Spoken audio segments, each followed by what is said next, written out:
E é um prazer imenso passar a palavra a nosso irmão Roger Perret, seu companheiro infatigable, responsável pela transformação da revista, nos moldes com os quais Allan Kardec nos legou essa revista. A ele a palavra. Ele vai nos emocionar neste momento.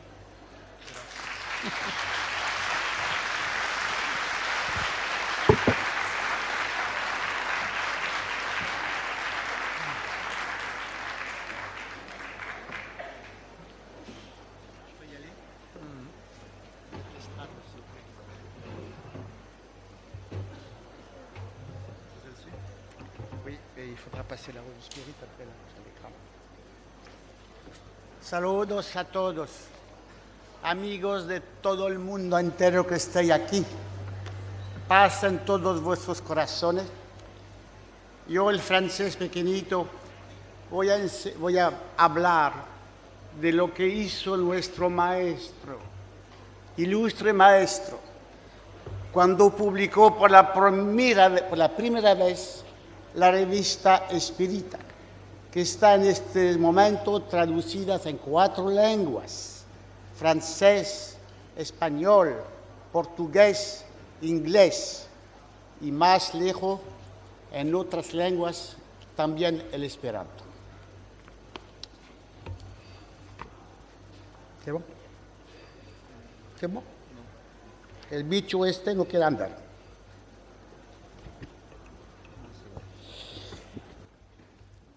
En 1857, une idée est inspirée à notre vénéré maître Allan Kardec, une idée qui s'impose à son esprit. Cette idée est persistante. Elle l'incitait à publier un journal, mais toujours prudent et logique. Notre maître Allan Kardec s'adresse à M. Tindemans pour essayer d'avoir une aide financière. M. Tindemans avait participé avec lui aux premières manifestations spirites des tables tournantes et parlantes. Mais quand il s'agit toujours d'économie, on ne trouve plus personne. Et M. Tindemans avait refusé une aide matérielle à notre vénéré maître Allan Kardec. Mais Allan Kardec avait de la suite dans ses idées.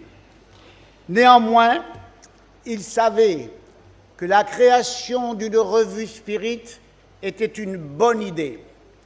Il avait un caractère de persévérance, un caractère d'une logique, et ainsi il se débrouilla tout seul parce que le jeu était trop d'importance. Il avait un raisonnement logique. Il savait qu'il fallait publier une revue parce qu'il savait aussi d'intuition que cette revue allait obtenir un succès durable. Kardec avait l'esprit de géométrie et de finesse, comme aurait dit le savant mathématicien français Blaise Pascal, lui-même un génie et également un être capable d'avoir des sentiments. Dans une de ses extases médiumniques, lui, le savant mathématicien, celui qui inventa la machine à calculer, après cette extase, il déclara « Feu, sentiment, vérité ». Il avait touché l'esprit dans sa nature et Pascal avoua, en tant que génie, l'existence de Dieu. En clair, pour Kardec, il fallait éviter la monotonie par la vérité. Il fallait réunir l'instruction solide à l'intérêt. Inspiré, donc, il prit la décision comme savent le prendre tous les missionnés. Ainsi, le 1er janvier 1858, sans avoir consulté personne, il rédigea de bout en bout le premier numéro de la Revue Spirit sous le titre « Revue Spirit, journal d'études psychologiques » publié sous la direction de M. Allan Kardec, dont le siège social se trouvait au numéro 59 de la rue Passage Sainte-Anne à Paris. Et il écrivait en tête de la première Revue Spirit ces phrases magistrales que nous devrions, Spirit, savoir par cœur. Permettez-moi de me rappeler, moi aussi, ce qu'il avait dit en cette première édition.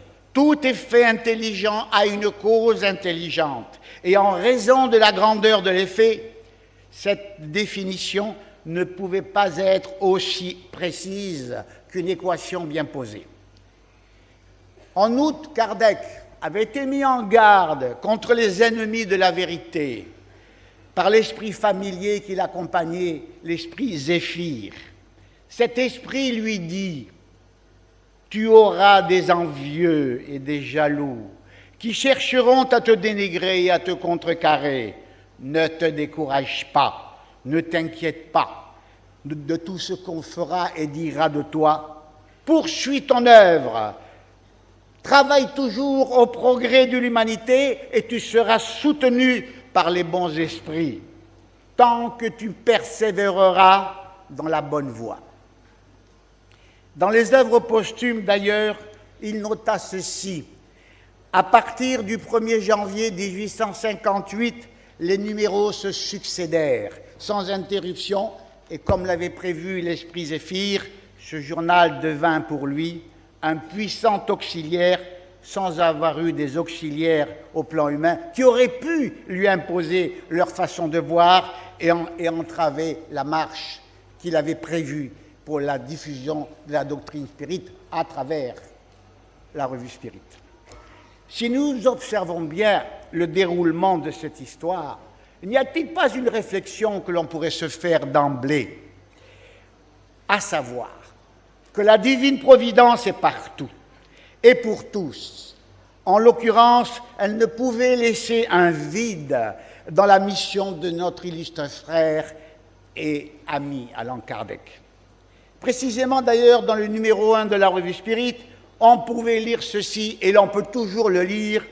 On s'étonne qu'en raison de ce qui se passe en Amérique et aux États-Unis, on n'a que 17 journaux consacrés aux manifestations spirites. La France, celle des contrées de l'Europe, où ces idées se sont le plus promptement acclimatées, n'en possède pas un seul. À cette époque, il n'existait en Europe qu'un seul journal consacré à la doctrine spirite, c'était le journal de l'âme publié à Genève par le docteur Boisinger.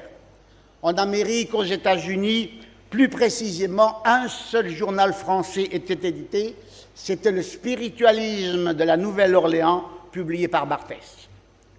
Kardec soulignait dans le premier numéro de la Revue Spirit: on ne saurait donc constater l'utilité d'un organe spécial qui tienne le public au courant des progrès de cette science nouvelle et la prémunisse contre l'exagération de la crédulité aussi bien que contre celle du scepticisme.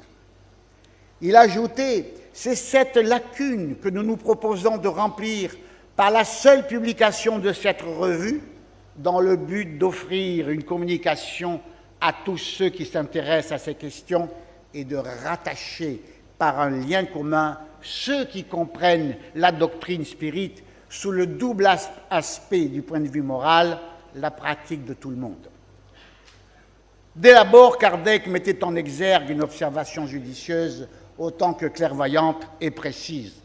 S'il ne s'agissait que d'un recueil d'un fait, la tâche serait facile, mais il se multiplie sur tous les points du monde avec une telle rapidité que la matière ne ferait pas défaut, mais des faits seuls deviendraient monotones par suite de défauts et surtout de leur similitude.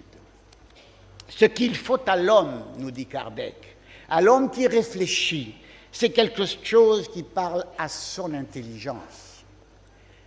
Peu d'années se sont écoulées depuis les premiers phénomènes, ajoute-t-il, et déjà nous sommes loin des tables tournantes et parlantes qui n'en étaient qu'à leur enfance. Aujourd'hui, c'est une science qui se dévoile, qui dévoile tout un monde de mystères, qui rend parlantes les vérités éternelles qu'il n'était donné qu'à notre esprit de pressentir. C'est une doctrine sublime qui montre à l'homme la route du devoir et qui ouvre le champ le plus vaste qui n'est encore donné à l'observation du philosophe. Notre œuvre, dit-il, serait donc incomplète et stérile si nous restions dans l'étroite limite d'une revue anecdotique dont l'intérêt serait vite épuisé. Kardec ajoutait également: on nous contestera peut-être la qualification de science que nous donnons au spiritisme. Il ne saurait sans doute dans l'immédiat avoir le caractère d'une science exacte. Et c'est précisément le tort de ceux qui prétendent le juger et l'expérimenter comme une science, une analyse chimique ou un problème de mathématiques. C'est déjà beaucoup qu'il est celui d'une science philosophique. Il disait encore, dans la clarté de l'être pédagogique qu'il était, toute science doit être bâtie sur des faits. Mais les faits seuls ne constituent pas la science. La science naît de la coordination et de la déduction logique des faits. C'est l'ensemble des lois qui les régissent. La réflexion de Kardec est incontournable. Lorsqu'il dit dans le premier numéro de la revue Spirit, il serait donc prématuré de répondre affirmativement. Mais les observations sont dès aujourd'hui aussi nombreuses pour pouvoir en déduire au moins des principes généraux, et c'est là que commence une science. Kardec nous dit l'association raisonnée et des conséquences qui en découlent est donc un complément qui ajouteront à la publication d'une revue sérieuse qui ne tomberait pas dans la médiocre inutilité et n'offrirait qu'un intérêt très secondaire pour quiconque sait réfléchir et veut se rendre compte de ce qu'il voit. Toutefois, notre but est d'arriver à la vérité. Nous accueillerons toutes les observations qui nous seront adressées et nous essaierons autant que possible et autant qu'en l'état des connaissances acquises de lever le doute et d'éclairer les points les plus obscurs. Son argumentation allait plus loin. S'agissant de la revue Spirit, il dit ceci: notre revue sera ainsi une tribune ouverte, mais où la discussion ne devra pas s'écarter des lois les plus strictes des convenances. En un mot, nous discuterons, mais nous ne disputerons pas. La revue Spirit annonce la seule solution possible et rationnelle d'une foule de phénomènes moraux et anthropologiques dont nous sommes journellement témoins et dont on chercherait vainement l'explication dans toutes les doctrines connues. Nous rangerons dans cette catégorie, par exemple, la simultanéité des pensées, l'anomalie de certains caractères, les sympathies, les antipathies, les connaissances intuitives, les aptitudes, les propensions, les destinées qui semblent empreintes de fatalité et, dans un cadre plus général, le caractère distinctif des peuples, leur progrès ou leur dégénérescence. Pour Kardec, la revue Spirit représente le tableau d'affichage des annonces du monde spirituel. Et il écrit « Dans leurs instructions, les esprits supérieurs ont toujours pour but d'inciter chez les hommes l'amour du bien par la pratique des préceptes évangéliques. Ils nous tracent par cela même la pensée qui doit présider à la rédaction de ce recueil. » Plus loin, dans sa vision objective des buts de la revue Spirit, il écrira « Notre cadre, on le voit, comprend tout ce qui se rattache à la connaissance de la partie métaphysique de l'homme. Nous l'étudierons dans son état présent et dans son état futur. Car étudier la nature des esprits, c'est étudier l'homme. Puisqu'il doit faire un jour partie du monde des esprits, c'est pourquoi nous avons ajouté celui de journal psychologique afin d'en faire comprendre toute la portée.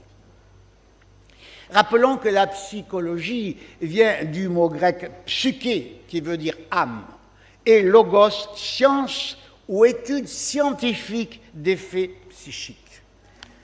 De nos jours, elle s'est subdivisée, mais son fondement demeure dans les observations concernant l'esprit.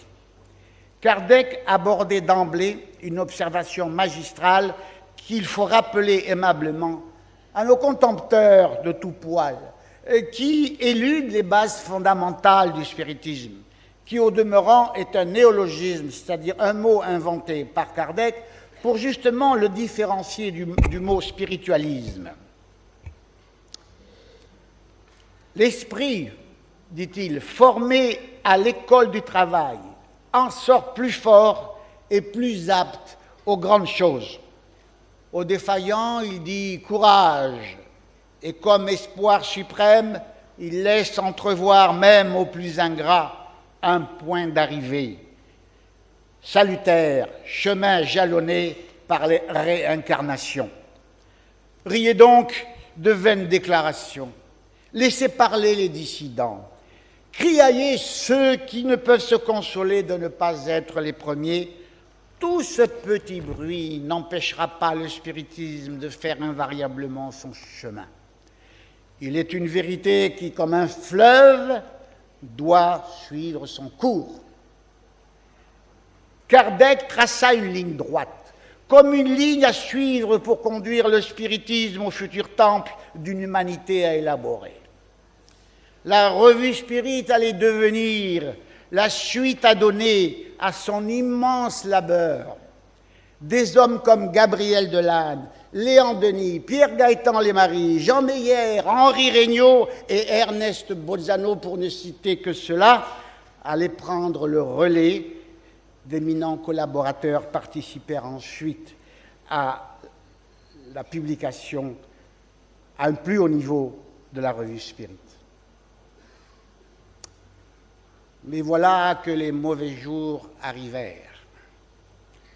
Après une interruption de 1914 à 1916, la revue Spirit reparaît avec le concours de Léon Denis.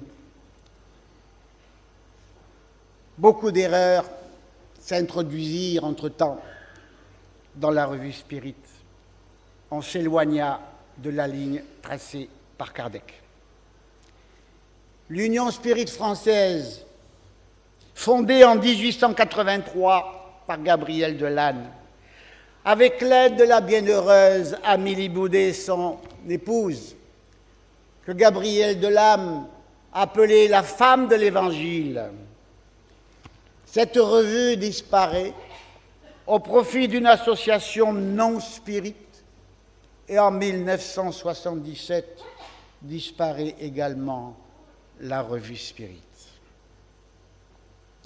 La Deuxième Guerre mondiale provoqua une cassure dans la progression de la doctrine spirit en France, alors qu'elle se développait partout dans le monde et particulièrement au Brésil et dans presque toute l'Amérique latine et aux États-Unis d'Amérique. Mais en 1985, à nouveau la divine providence se fait entendre par des messages psychographiés qui me permettent, avec Louis Céré, que Dieu l'accueille aujourd'hui dans sa patrie éternelle. Grâce à ces messages psychographiés, les esprits nous indiquent ce qu'il faut faire pour faire renaître l'Union Spirit française qui avait son siège établi à Tours, et de mener de 1987 à 1989 une bataille juridique devant les tribunaux français pour la récupération de la revue Spirit. Le 23 mars 1989, la justice française, à travers le tribunal de Meaux, nous donna raison.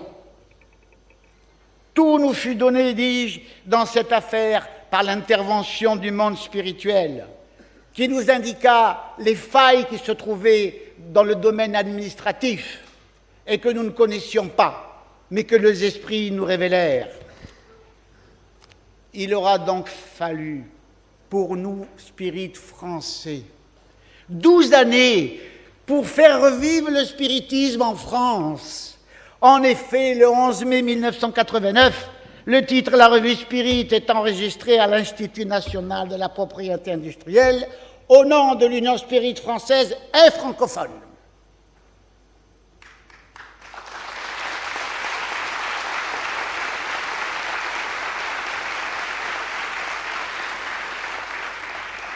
C'est à moi qu'il faut applaudir. C'est lui.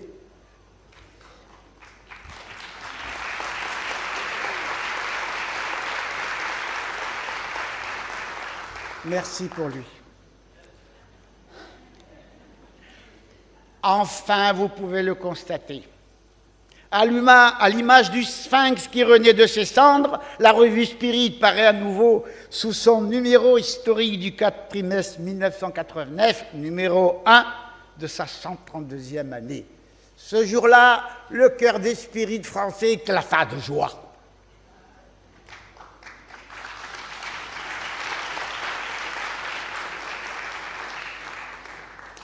Ainsi donc, la revue Spirit reprit sa marche douloureuse en tant qu'organe officiel pour répondre à la création d'Allan Kardec, pour répandre la doctrine spirit. Jusqu'en octobre 1998, nous avons, grâce à la collaboration absolue du centre de Tours, tout petit, nous n'étions pas nombreux, un petit local, insignifiant. Un jour, j'ai pris une colère et j'ai dit « Qu'est-ce que c'est que ce trou à rats ?» Savez-vous ce que les esprits me répondirent? Je vais vous le dire. C'est une leçon que je garderai dans mon cœur et je crois qu'elle sera utile aussi. Si pour toi c'est un trou à rats, pour nous c'est une cathédrale.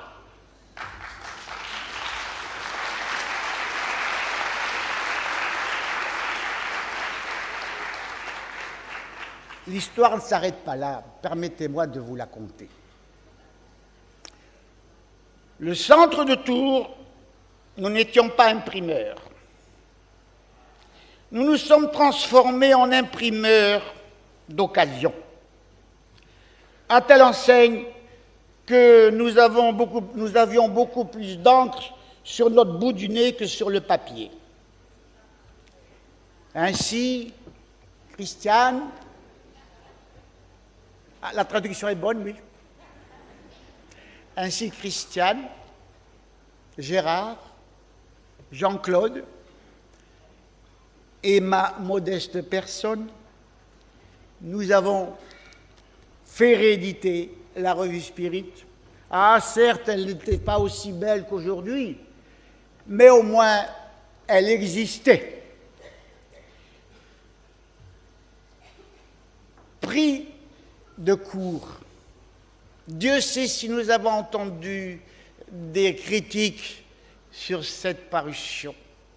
Elle n'était pas belle, elle était mal rédigée, elle n'avait pas de couleur.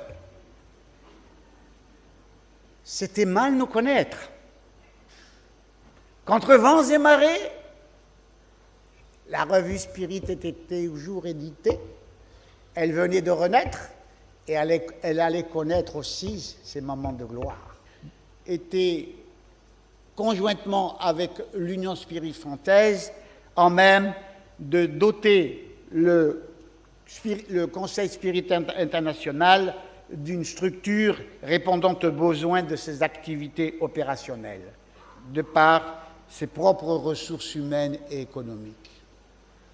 Le protocole d'accord, dans son paragraphe C, précisait ceci, que compte tenu de sa valeur historique et doctrinale, et de la haute valeur morale et bienfaitrice de son fondateur, et de l'importance de la pérennité dans le rôle de la diffusion de la doctrine spirit qu'elle incarne, les dirigeants de l'Union Spirit française et francophone ont estimé moralement qu'il était de leur devoir de veiller à ce que la revue Spirit demeure l'organe officiel de la diffusion du spiritisme, assumant la pérennité des bases doctrinales de la codification de la doctrine.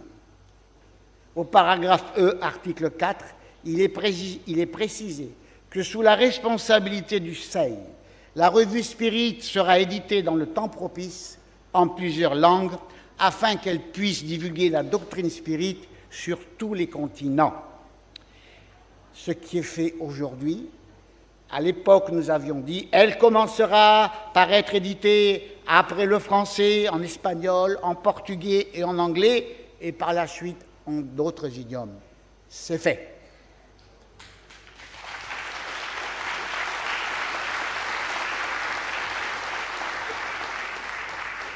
Ainsi, l'Union Spirit française et francophone et le Conseil Spirit international, de plein accord sur des principes sauvegardant la pérennité de la revue Spirit, ont rendu hommage, et pour longtemps, à Allan Kardec.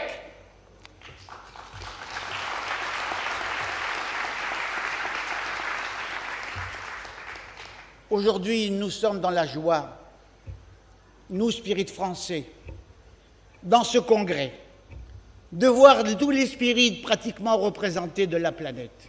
Et dans cette union qui se fait, dans les pensées communes que nous avons, nous Français qui avons beaucoup souffert, nous spirites de France, pour en arriver aujourd'hui là où nous en sommes, nous avons fini par triompher sur notre propre territoire. Et c'est là l'essentiel. Cela me rappelle... Ah, vous pouvez y aller, hein?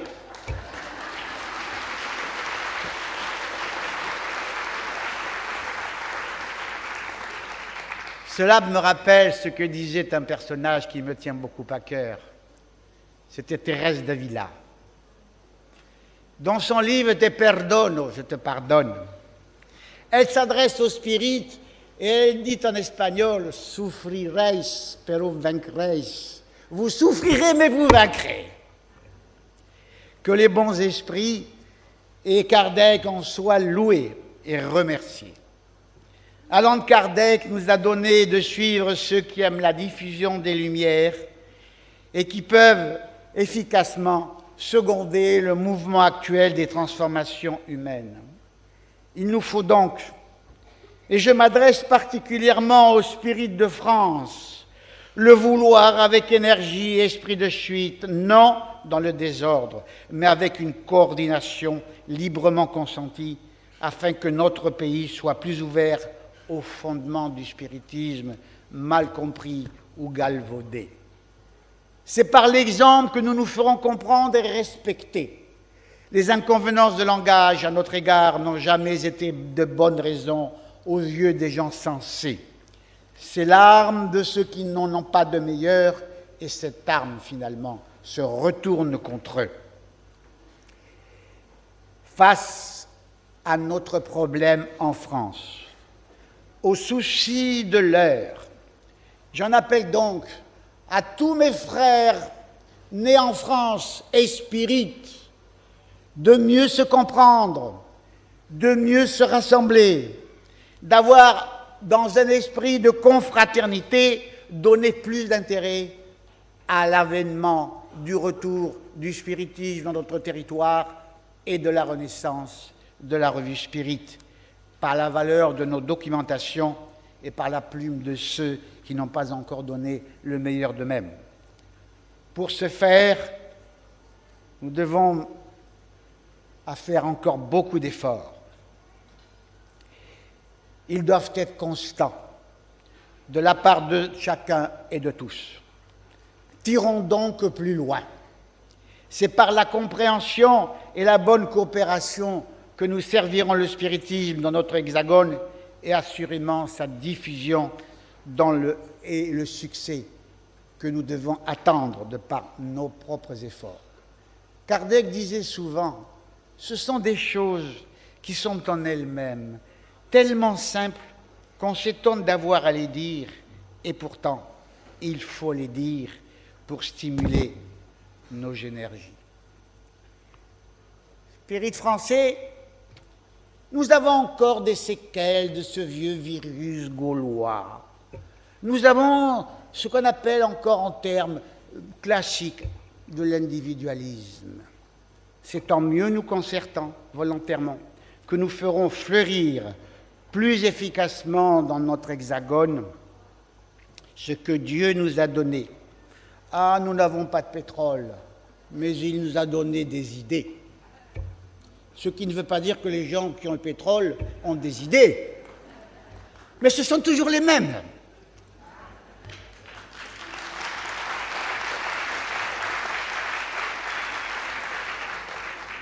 Soyons donc dans cette France, loin de la médiocrité, des jalousies et des tentatives d'être le premier. Dans le concept spirit, il n'y aura jamais de premier ni de dernier. Il n'y aura jamais que des hommes de bonne volonté.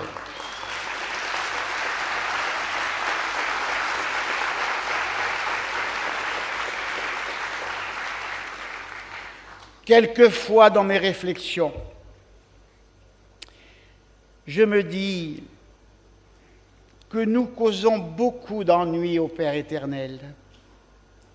Mais quand il n'y aura plus de Français avec leurs petites querelles, peut-être que Dieu le Père ne saura plus par qui nous remplacer. Ce qui signifie que nous pouvons beaucoup et plus sur la doctrine, que nous devons servir. Il y en a qui rient en retard par là, non? Non, ça va. Ce qui signifie que nous devons servir la doctrine, comme l'ont servi nos vénérés maîtres Allan Kardec, Léon Denis, Gabriel Delanne. Je lance donc un appel pour que nous sachions réunir nos forces et œuvrons pour notamment, en l'occurrence, diffuser intelligemment la revue Spirit et la doctrine dont elle est un des moyens médiatiques premiers pour la diffuser. Puis développement, l'étude systématisée de l'enseignement utile et nécessaire que nous ne devons pas délaisser. À ce sujet, il n'y a pas bien longtemps, j'aime consulter les livres anciens, quelle que soit la religion. Le spirit doit s'instruire de ce que pensent les autres dans leur spiritualité. Et j'ai trouvé dans la Torah un passage que j'ai retenu. Dans la Torah, il est écrit ceci. Prier, c'est s'adresser à Dieu. Mais étudier, c'est laisser parler Dieu en nous. Retenons cette observation pour mieux servir l'avenir du spiritisme en France, car désormais, il faudra passer par l'étude. Après l'œuvre magistrale de Kardec dans la revue Spirit, nous proclamons cette affirmation dont il demeure éternellement l'auteur. Le spiritisme marchant avec le progrès ne sera jamais débordé, parce que si de nouvelles découvertes lui démontraient qu'il est dans l'erreur sur un point, il se modifierait sur ce point. Si une nouvelle vérité se révèle, il l'accepte. Ainsi, se conformant à la pensée libérale de Kardec, contenue dans ses 5 volumes fondamentaux, nous marchons côte à côte avec la science, la philosophie et les connaissances au service de l'homme. Ce qui signifie qu'à l'heure présente, le spiritisme a acquis une puissance d'action pour la propagation des vérités essentielles et promises par l'incontournable loi du progrès, traitée aux questions 779 et 785 du Livre des Esprits. Disons en bref que les spirites n'ont de valeur réelle que par leurs actes, et pas toujours par leurs paroles, car le spiritisme bien compris et bien étudié est un réveil de bon augure. Permettez-moi, avant de conclure, ce que Kardec disait au paragraphe 17 du chapitre 18 de la Genèse. Quand tous les hommes seront convaincus que Dieu est le même pour tous, que ce Dieu souverain, juste et bon ne peut rien vouloir d'injuste, que le mal vient des hommes et non de lui, ils se regarderont comme les enfants d'un même père et se tendront la main. C'est cette foi que donne le spiritisme et qui sera désormais le pivot sur lequel se mouvra le genre humain, quel que soit le mode d'adoration et les croyances particulières. Tout sage dirait qu'il n'y a rien d'autre à conclure de cette conclusion. Puis-je donc, de par nos actes, réveiller notre humanité et être admis par ceux qui, inexorablement, sont en quête de vérité. Merci à toi, professeur Ribaille. Merci à toi, Allan Kardec, qui nous a révélé une troisième révélation, celle que nous attendions, pour que ce monde se transforme une fois pour toutes. Merci à toi, Allan Kardec. Et aujourd'hui, nous sommes heureux de fêter ton bicentenaire du départ de cette terre. Mais ta présence est toujours là parmi nous. Il ne nous abandonnera jamais, car c'est lui qui nous guide et c'est lui qui vient pour nous montrer la ligne droite qu'il faut avoir pour aller d'ici notre planète vers Dieu l'Éternel.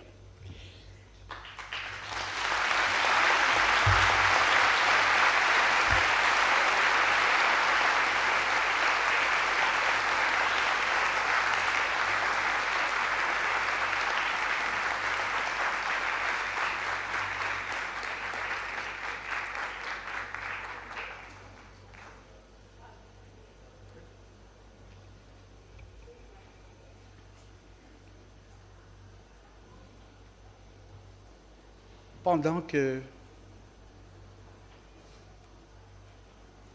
je prends un moment et la vision d'Allan Kardec, de Chico Xavier, Gabriel Delanne, Amélie Boudet, et de tant d'esprits que je ne connais pas. Merci à vous. Que Dieu nous bénisse par la présence de ces esprits. Et qu'en sortant de ce congrès, nous soyons accompagnés par ces esprits qui nous ont aidés dans ce congrès pour mieux nous apprendre une fois de plus que sans l'union et la fraternité des cœurs, nous ne pourrons rien faire.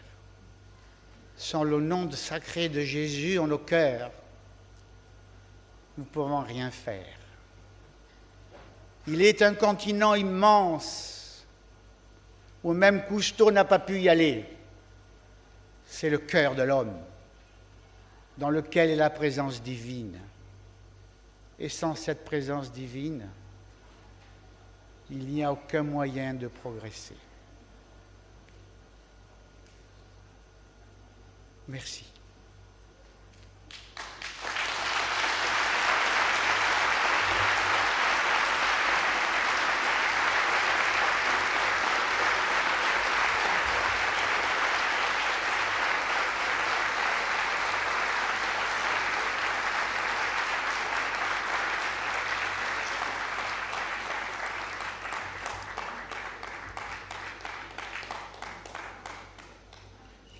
Je ne suis qu'un simple homme avec beaucoup de défauts, mais je vous remercie de tout mon cœur de votre aimable et indulgente attention.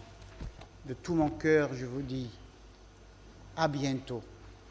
Les séparations sont toujours tristes, mais nous savons qu'en chacun de nous, nous avons dans notre cœur la force que nous donne Jésus. Si Jésus est en nous, on ne se sépare jamais les uns des autres. Soyez bénis tous.